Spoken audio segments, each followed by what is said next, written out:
Reverend Holy Priest of Awakening the Soul, Excellencies, ladies and gentlemen, it is my utmost privilege to be here tonight.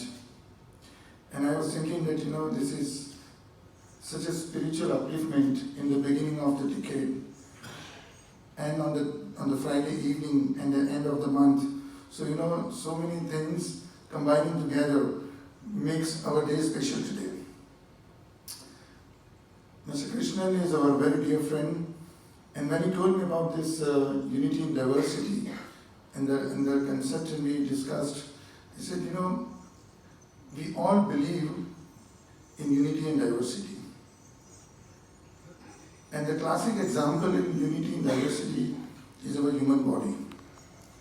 All our organs, and of course it can be better, said my doctor sitting over here, a very renowned doctor, that every of our organ has its role to play, and very seamlessly they perform the duty.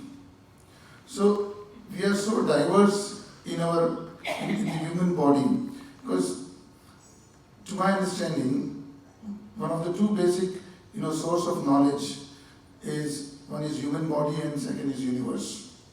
They both perform their functions in such tranquility and such, all the planets are so diverse, yet, they are orbiting in their axis, and so is our body.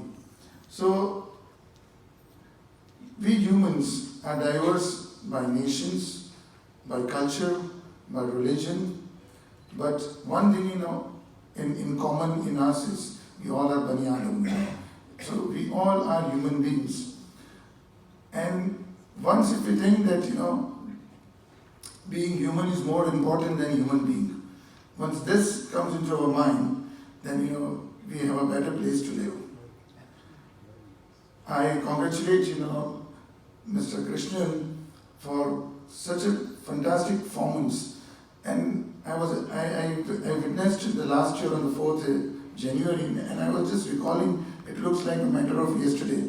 So, the time passes so fast, and we look forward for such programs, and we extend our full support in this. And I thank the Reverend Holy Priest, for giving us awakening. And today, everyone has spiritually uplifted, and the soul has been awakened more than what we came into this hall, and taking with us a lot of spirituality back home. Thank you.